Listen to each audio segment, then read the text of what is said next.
The cold rollers of the Philippine Sea smashed against the hull of the convoy escort. The night split only by the stuttering flash of cannon fire. It was December 29, 1944. In the black void above the Philippine Sea, a pilot named Carroll C. Smith pressed his thumb against the firing button of a P-61 Black Widow. His radar operator, Lieutenant Phil Porter, had locked a Japanese Rufe floatplane at 500 feet, its silhouette barely visible against the moonless water. Smith squeezed off a short burst, and the enemy aircraft detonated in a fireball so close that the debris rattled against the Black Widow's thick plexiglass windscreen. By the time the Widow touched down on Morotai Island, the crew had expended exactly 382 rounds for 4 confirmed kills. It was a record of efficiency that no day fighter could match. How had a 35,000-pound twin-boom aircraft, a monster 3 times heavier than a Mustang, come to dominate the nocturnal skies of 2 hemispheres? The answer lies not in the sleek grace of a dogfighter, but in the brutal logic of a weapon built for a blind war. A machine conceived when the United States was still at peace, and the Luftwaffe's bombers roamed the English night with near-total immunity. The P-61 Black Widow was born from an urgent, almost desperate realization that night. Fighting demanded a purpose-built weapon, a gamble on an untested heavy fighter, while the world was already burning. In the autumn of 1940, as the London Blitz reached its ferocious crescendo, a group of Royal Air Force officers visited the Northrop plant in Hawthorne, California. They carried with them combat reports that chilled the American observers. The Luftwaffe was bombing British cities, with devastating precision in the darkness, and no existing fighter could see the enemy, let alone stop them. The United States Army Air Corps, still officially neutral, recognized the void immediately. The aircraft that filled it would not be a conversion of a light bomber like the stopgap A-20 Havoc, nor a borrowed British design like the Mosquito, but a ground-up engineering project that would challenge every assumption about what a fighter could be. Northrop's designers envisioned an all-metal, twin-boom, twin-tail monoplane, built around a single piece of technology that had never before been housed in the nose of an American fighter: the Radiation Laboratory SCR-720 airborne radar, a device that could see through the blackest night. The prototype, designated the XP-61, was a creature of extremes. Its crew nacelle housed 3 men: pilot, radar operator, and gunner, and its wings spanned 66 feet, dimensions more suited to a medium bomber. It weighed 35,000 pounds fully loaded, making it triple the heft of a P-51 and nearly double that of a P-47 Thunderbolt. For armament, the designers mounted 4 50-caliber machine guns in a remotely aimed top turret and 4 20mm cannon in a ventral fairing. A concentration of firepower intended to converge at a lethal point several hundred feet ahead of the aircraft. But for all its brute scale, the Black Widow was propelled by 2 Pratt & Whitney R2800 engines, each churning out over 2,000 horsepower through huge 3-bladed propellers. The paradox was immediate. This was a machine that looked like a bomber, hit like a destroyer, yet was expected to hunt like a predator in the silent, invisible arena of night combat. The test program that began in August 1943, with the first YP-61 pre-production aircraft, revealed the chasm between ambition and reality. 13 YPs were put through a relentless evaluation regime over the mountains of Northern California, and the issues multiplied. The aircraft's reflective gunsight proved nearly useless at night. Its complex radar set was temperamental, and the handling characteristics at low speed, precisely the regime where night intercepts often occurred, gave young pilots pause. But the most unsettling problem was psychological. When the first P-61s started reaching training units, a wave of skepticism washed through the fledgling night fighter community. The aircraft simply felt too big, too heavy, too alien to be flown like a fighter. Pilots, who had dreamed of sleek, agile, single-engine interceptors, now faced a 35,000-pound machine that many openly feared would stall and spin at the slightest provocation, particularly on a single engine. The crisis of confidence threatened to cripple the entire program before it ever reached combat.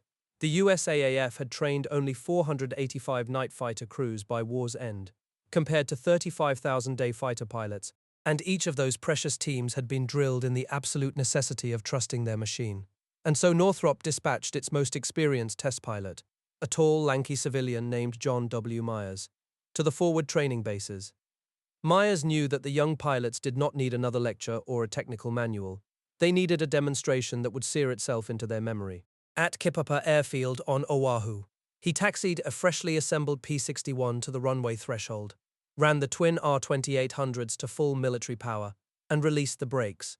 The aircraft vaulted off the runway in an impossibly short distance, climbed at a steep angle, and then, as the assembled pilots stared in disbelief, Myers feathered one engine and performed two slow rolls directly into the dead propeller. He brought the aircraft back across the airfield at over 400 miles per hour, redlining the speed, and then, still on a single engine, pulled it into a loop and another slow roll before greasing it onto the runway and rolling to a stop within 1,000 feet. The pilots of the 6th Night Fighter Squadron watched their commanding officer step down from the cockpit, his face ashen. Myers then climbed into the back seat and told each pilot in turn to fly the same maneuvers. "You chaps must remember this is a fighter," he said, his voice calm, but carrying an edge of conviction. "You have the safest, most modern aeroplane built to date. Do not baby them. Use them to the utmost. They will not fail you. Keep full power on as long as you reasonably want to. It won't hurt the engines. Just fly the hell out of this aeroplane. It won't hurt you." The legend of the Black Widow's agility spread through the Pacific squadrons, and the skepticism that had threatened to ground the aircraft evaporated into the tropical air. The morning of May 23, 1944, brought no fanfare to the rain-swept tarmac of Charmy Down. Yet for the men of the 422nd Night Fighter Squadron, the arrival of a single dull olive P-61 marked a profound shift in their war. Under a low English sky, Lieutenant Colonel Horace B. Johnson, a lean officer with a reputation for aggressive leadership, stood with his pilots and watched the big twin-boom fighter taxi to a halt, its twin Pratt and Whitney R-2800 radials ticking in the damp air. Their new aircraft, designated an A5 model, was a monster to behold. 35,000 pounds of aluminium and steel, its crew nacelle bristling with 4 fixed 20mm cannon in the belly, yet conspicuously missing the top turret that had been promised as the Black Widow's primary sting. Johnson turned to his flight leaders and stated, without a trace of disappointment, that they would make do with what they had and turn the deficiency into a tactical advantage by moving the radar operator forward into the gunner's compartment, placing him directly behind the pilot to tighten the crew's deadly coordination. Within hours of the aircraft's arrival, however, a new crisis threatened to ground the squadron before it ever fired a shot in anger. 9th Air Force Headquarters, reacting to fragmented combat reports from England, had issued a provisional order banning the P-61 from operations, deeming its performance inferior to the RAF's de Havilland Mosquito. The crews, who had spent months in training waiting for this moment, received the news with incredulity and a sharp, simmering fury that spread through the dispersal huts like fire through dry grass.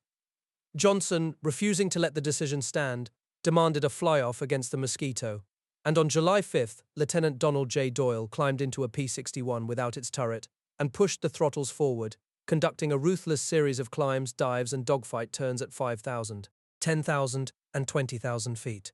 The result was irrefutable.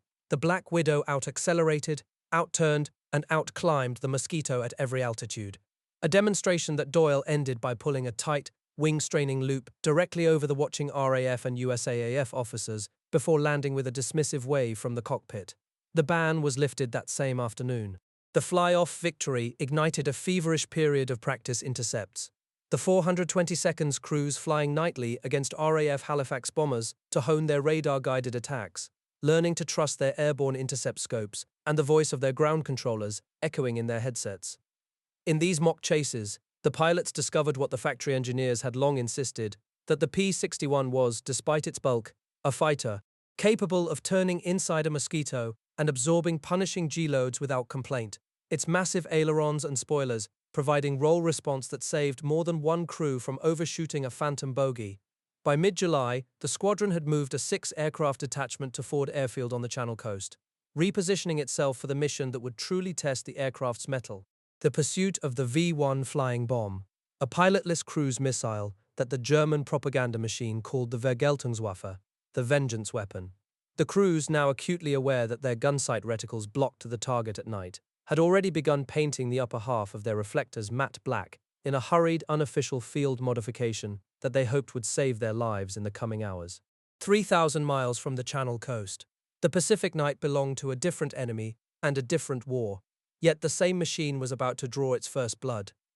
On the night of July 7th, two P-61s of the 421st Night Fighter Squadron lifted off from Owie Island and climbed into the thick, tropical darkness, their crews scanning the sky for Japanese raiders that had been harassing the American bases with near impunity. One of the aircraft, call sign Asphalt 16, was crewed by Captain Owen Wolfe and radar operator Lieutenant Byron Alleyne, while the second, flown by Lieutenant Carl Buram and his radar man, Lieutenant Robert Williams, orbited at 18,000 feet, watching the distant flashes of anti-aircraft fire and the occasional blossom of a bomb burst on the island below. When ground control vectored them onto a fast-moving bogie, Buram pushed his throttles forward and felt the R-2800 surge, hauling the heavy fighter through the humid air at a speed that would have left their old P-70 Havoc replacements gasping and wallowing far behind. Williams crouched in the cramped radar compartment behind the pilot, called out the closing range, 5 miles, then 3, as the enemy aircraft began dropping window, strips of aluminium foil that bloomed on his scope like static and threatened to swallow the contact hole. Buram pressed through the jamming, ignoring the false returns and focusing on Williams's steady voice, and at a range of 1,500 feet, both he and his gunner, Sergeant Henry Bobo, acquired the target visually, a sleek twin-engine Mitsubishi Ki-46 Dyna reconnaissance aircraft, its distinctive long-winged silhouette unmistakable in the faint moonlight. The Japanese pilot, perhaps sensing the danger, initiated a gentle starboard turn, but it was far too late. Buram closed to 600 feet, lined up the blacked-out upper half of his gun sight, and squeezed the trigger, his 20mm cannon hammering a 3-second burst into the Dyna's fuselage and starboard engine. The enemy aircraft shuddered, belched a stream of dark flame from its wing root, and then pitched forward into a near-vertical dive from which no recovery was possible, vanishing into the Black Sea below.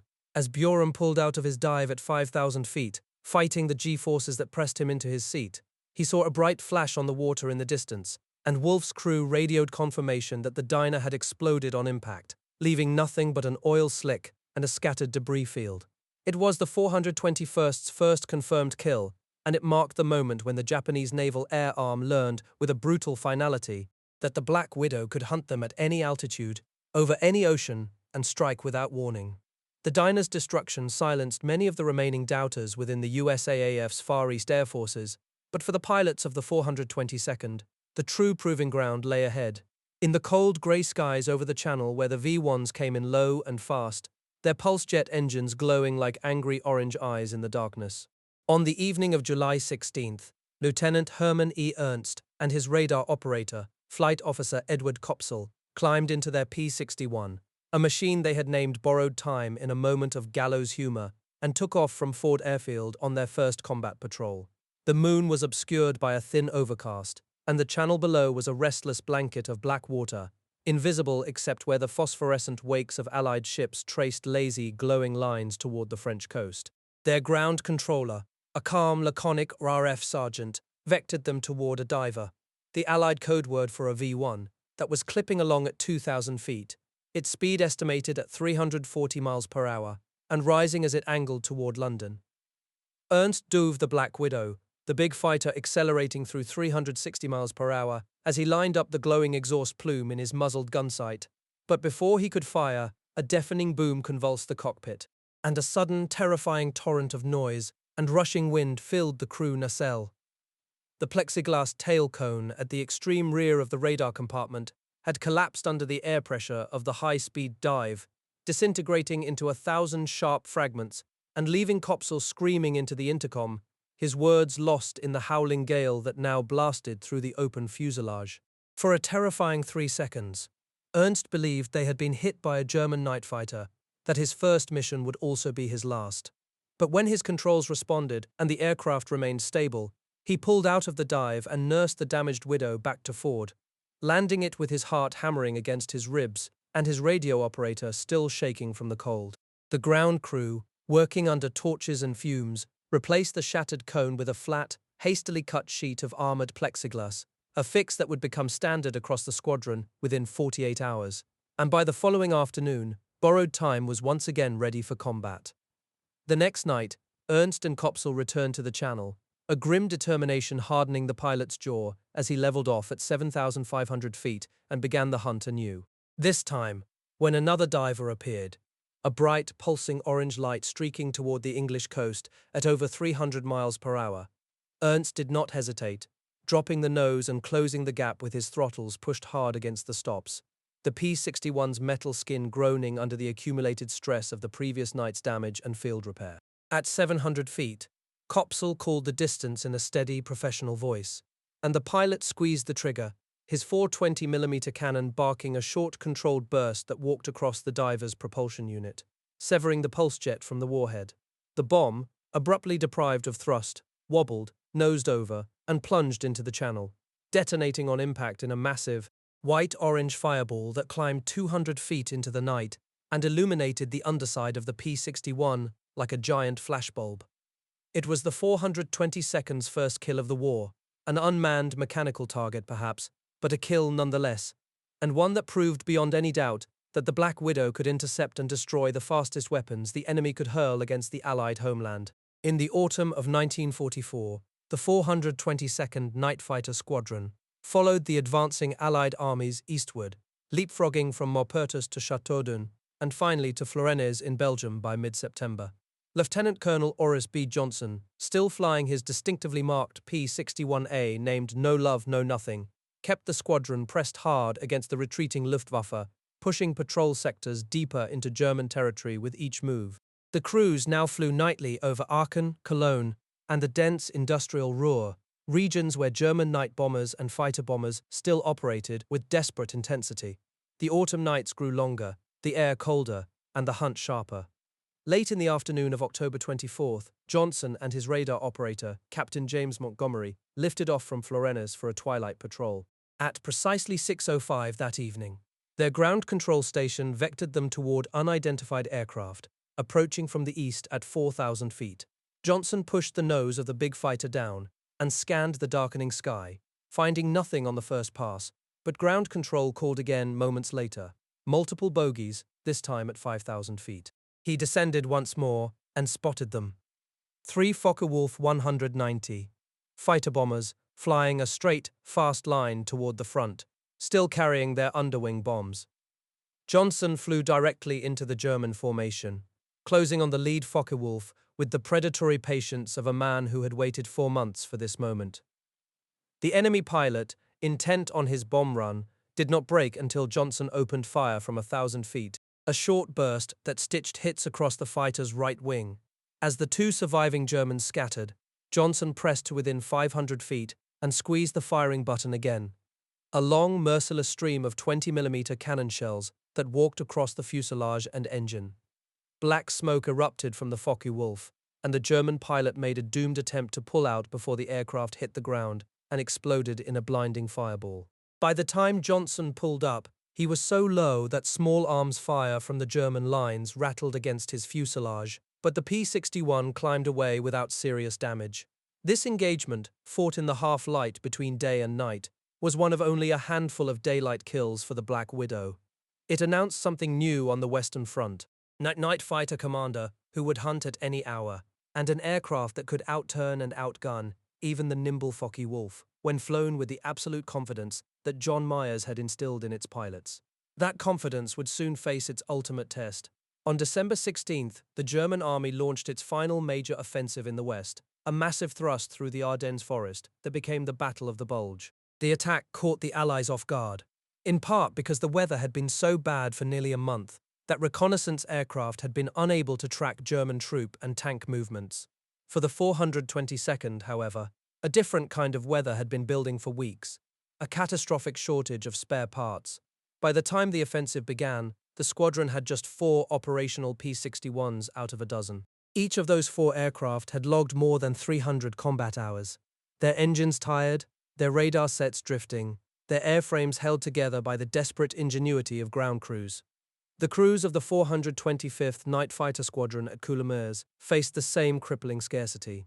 Both units had been forced to cannibalize deadlined aircraft, stripping engines, radar components, and hydraulic parts to keep a handful of fighters flying. The most critical component, the SCR-720 airborne radar, was particularly affected.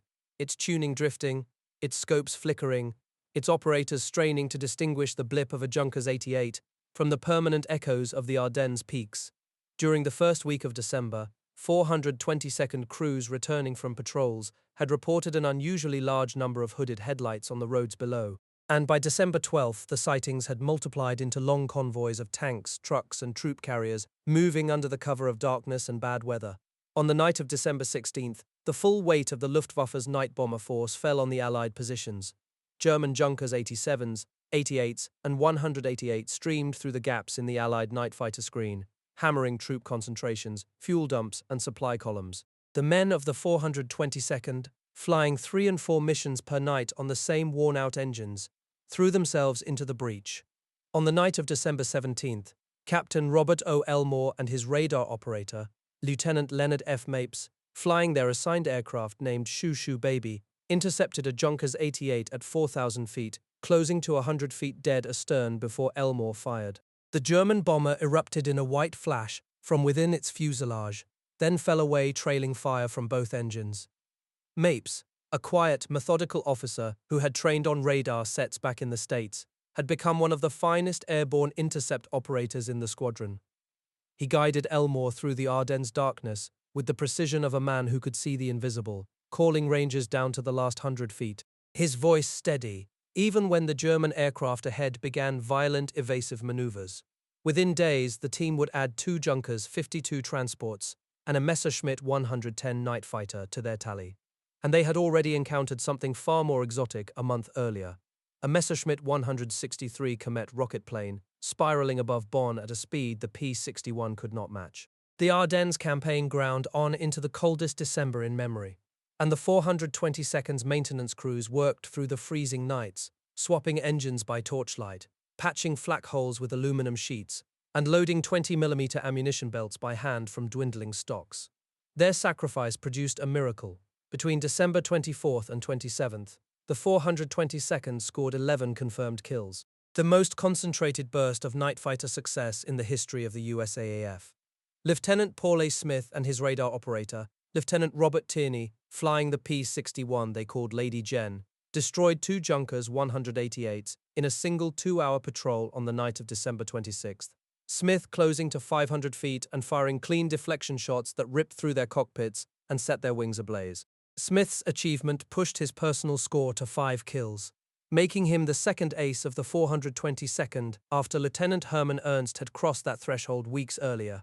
A third ace, Lieutenant Eugene D. Axtell, flying a P-61 named Battle Axe, scored every kill credited to the squadron during January, including the first USAAF aerial victory of 1945, a Junkers 88 destroyed at 3 o'clock on the morning of January 1st.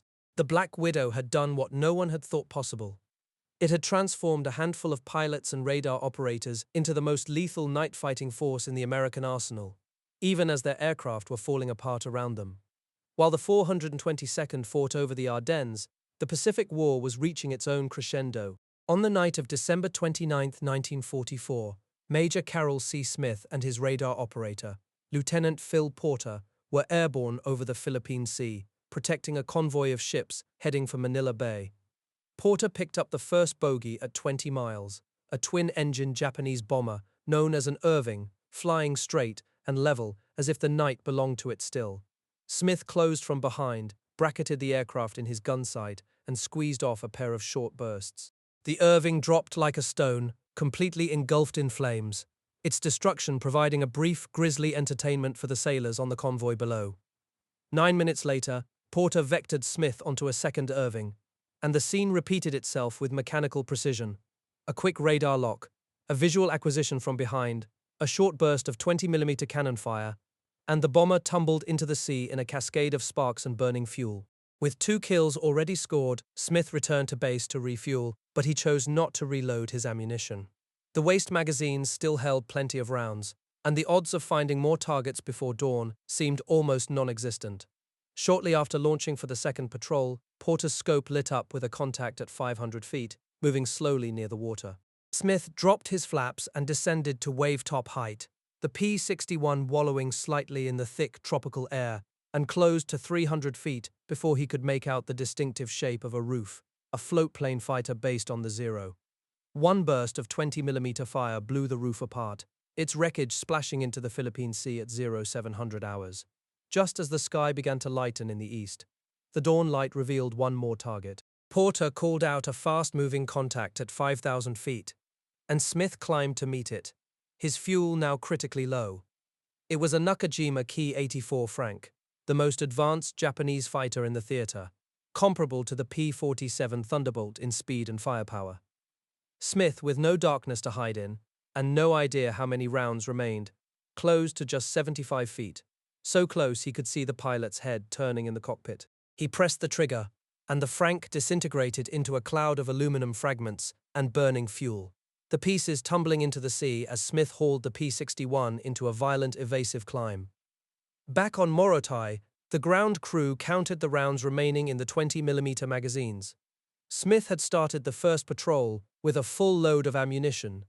After 4 confirmed kills against 4 different aircraft types, he had fired exactly 382 rounds. 200 rounds remained. The efficiency stunned the squadron. Smith would finish the war as the highest-scoring American night ace with 7 confirmed kills, 5 of them in the P-61, all of them achieved with Phil Porter, locked in the back seat, calmly calling ranges in the absolute blackness. Across the hemispheres, in the Ardennes and over the Philippine Sea, the Black Widow had delivered a simple, brutal message. The enemy could mass his forces under cover of darkness, could press his attacks through weather that grounded other aircraft, could throw his newest and fastest bombers into the fight. But if a single P-61 was airborne, that darkness belonged to no one. The Widow owned the night, and the enemy was merely trespassing. On the morning of February 19, 1945, the 1st Marines scrambled across the black volcanic sand of Iwo Jima, but the airstrip was far from secure. It would be another month before the long shapes of P-61 Black Widows banked low over the beachhead. The 549th Night Fighter Squadron, waiting on Saipan since late 1944, finally flew in on March 20th, after the field had been declared safe. Their pilots eased the big fighters onto the dust-choked runway, noting how the volcanic grit swirled into every crevice and already coated the propeller hubs with a fine grey film. Within hours, the ground crews would discover that this abrasive dust was as formidable an enemy as any Japanese fighter. It clogged air filters, fouled spark plugs, and turned engine oil into grinding paste. The squadron's radar operators faced a second invisible adversary. Japanese bombers approaching the island had begun dumping heavy clouds of window, aluminum foil strips that bloomed on the radar screen like a static hiss, hiding the true target. Night after night, the squadron's pilots would be vectored onto a contact that suddenly vanished into a snow of false returns, forcing them to orbit for hours without ever gaining a firing position. On one grueling patrol, a radar observer tracked an intruder for over 2 hours, the night fighter closing to within 600 feet 3 separate times, only to have the enemy aircraft execute violent dives or pop-fresh jamming that scrubbed the scope clean. The squadron would finish its entire tour on Iwo Jima with only a single confirmed kill, a solitary Betty bomber that wandered too far ahead of its defensive screen. Yet the constant presence of the big black fighters achieved something statistics could not easily measure. Japanese bombers began jettisoning their loads before reaching the airfield, racing back toward their bases to avoid the invisible hunters. The maintenance crews labored through every daylight hour to keep the aircraft flying, swapping engines in the open while volcanic ash stung their faces and infiltrated their tools. A single cylinder barrel scored by the grit could force an engine change, yet the Pratt & Whitney R2800s proved uniquely stubborn, often swallowing handfuls of debris and still producing full power. Lieutenant James Bradford, a pilot with the 548th NFS stationed on Iwo Jima, watched a crew chief pour a bucket of seawater through a compressor to flush out the ash, then sign off the aircraft for the next patrol. This was not a delicate machine, it was a flying anvil, and its endurance validated a truth that Northrop engineer John Myers had been preaching since the early demonstrations. The Widow would not break under conditions that would shatter a lesser aircraft. In Belgium, where the 414th NFS detachment had scored 5 kills in a month during the Ardennes emergency, the lessons of concentrated night fighter power were being absorbed by planners, gradually reshaping how squadrons would be positioned in the Pacific. The spares shortage that had crippled the 422nd in December was finally easing, and fresh crates of P-61s were rolling off the assembly line in Hawthorne, California. where Myers himself watched each airframe number pass with quiet satisfaction. On the other side of the theater in northern Burma, a different sort of night warfare was being born. By late March 1945, aerial targets had become so scarce that entire squadrons spent their patrol hours staring at empty radar screens. The 427th Night Fighter Squadron, operating from crude strips carved out of the jungle at Meetkiina, had received orders to abandon pure interception and to take the fight to the enemy on the ground. Ground crewmen bolted rocket tubes to the undersides of the P-61's wings and wired in bomb shackles that could carry 500-pound high explosives or canisters of jellied napalm. Captain Walter Astork, a pilot who had come through the unit's training program at Hammer Field in California, climbed into his personal aircraft, Sweatin' Wally, and studied the new ordnance hanging under the wings. It transformed the sleek, all-black Widow into something predatory and industrial, a locomotive killer. Stork led the first of these intruder sweeps on the night of March 27th, descending into the valley of the Irrawaddy River, where Japanese supply trains moved under the protection of darkness. Flying at 50 feet above the rails, he spotted the glow of a locomotive firebox and kicked the rudder to line up his cannons. The 20mm rounds sparked along the steel tracks, then walked upward through the engine casing, and a great plume of steam erupted as the train ground to a halt. Over the next 4 nights, this single P-61 flew 7 sorties, dropping 2,000 pounds of bombs, firing 26 rockets, and expending over 1,800 rounds of 20mm ammunition. When reconnaissance aircraft photographed the area after dawn, they counted 5 destroyed locomotives, 15 gutted freight cars, and a string of secondary explosions that had ripped through a fuel and ammunition dump. The missions were flown at wave-top height, through curtains of small arms fire that left the P-61 heavily scarred. A bullet had holed a drop tank, another had clipped a cylinder cooling fin, yet the radial engine never faltered. This conversion to night intruder work saved the squadron from irrelevance and demonstrated what the P-61 could do when its firepower was turned against ground targets. In China, the 426th NFS would soon follow the same path, and in the Philippines, Major Carroll Smith was already retraining his crews from the Philippines to Okinawa for low-level attack sorties.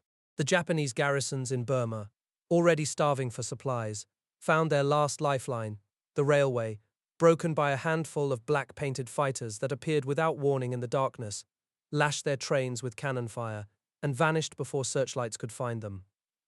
The long night over the Pacific was becoming an unbroken series of offensive strikes, and the Black Widow, conceived as a nocturnal interceptor, had reinvented itself as a weapon of relentless pressure, proving that a heavy fighter could thrive when the mission demanded it hover inches above the jungle canopy, smelling of cordite and jungle rot.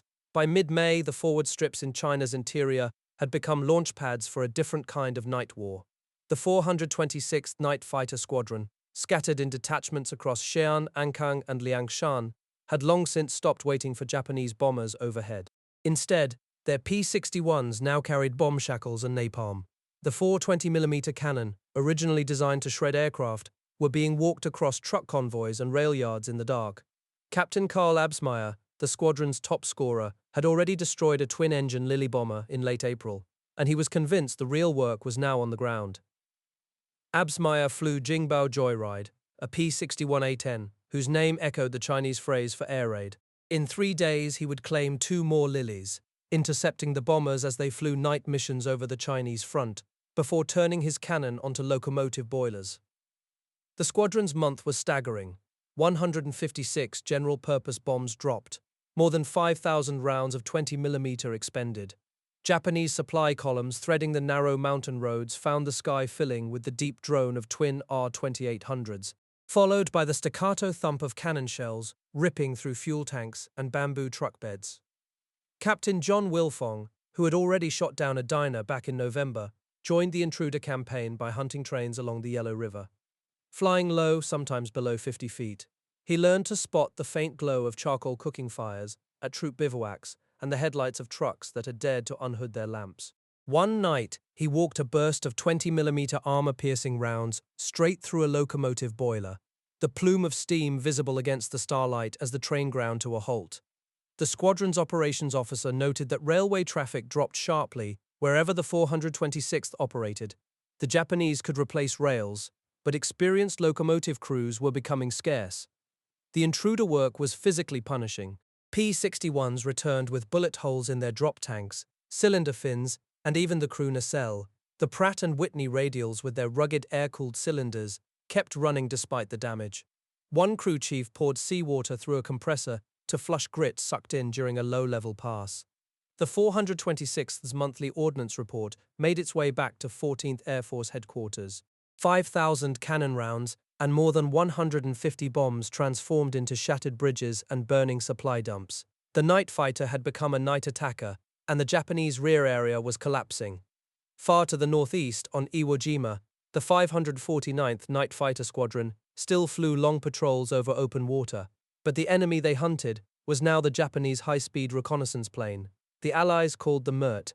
On the 1st of June, a 549th pilot and radar observer climbed into their P-61B and headed north toward the distant darkness of the Japanese homeland.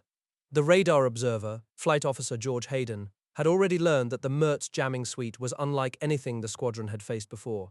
Not merely aluminum foil strips, but a crisscross grid pattern that painted his scope with dotted lines and false returns.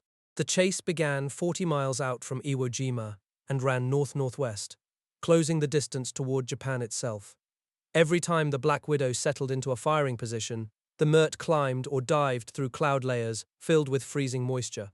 The P-61 emerged with ice on its wings, flying sloppy until the dacing boots knocked the crust free. The radar screen dissolved into heavy snow as the Japanese pilot dumped window and engaged his jammer. For 2 hours, the crew pushed their aircraft to its absolute ceiling, just under 30,000 feet. But the MERT sat above them at 34,000, its twin engines leaving brilliant vapor trails in the moonlight. Hayden called out the jamming patterns and kept the blip as long as he could, but the closure was agonizingly slow. The Japanese pilots seemed to know the P-61's position at all times, initiating hard evasive turns the moment the range dropped below 3,000 feet. Twice the Widow got within 600 feet, close enough to see the glow of exhausts, before the MERT rolled away or dropped into a cloud. Eventually the chase crossed an invisible line, too close to Japan for safety, and the P-61 turned back toward Iwo Jima, its tanks nearly dry. No shots had been fired. The MERT had escaped. The frustration of that June chase distilled a hard truth about the final months of the Pacific War. The P-61 could catch almost anything the Japanese sent, but the newest reconnaissance aircraft, the Saiyan, with its sophisticated radar and high-altitude performance, could operate just beyond reach. Yet the 549th's relentless patrols still forced Japanese bombers to jettison their loads before reaching the airfield. And the MERT encounter taught crews that radar jamming was a problem that would define the next generation of fighters. For now they flew on, knowing that the enemy's ability to mount even these last-ditch sorties was fading. On August 14th, the day before the Japanese government announced its surrender, a P-61 of the 548th Night Fighter Squadron lifted off from Ie Shima for what would be the final combat patrol of the war. The aircraft had been assigned to Lieutenant Robert Clyde and his radar observer, Lieutenant Bruce LaFord.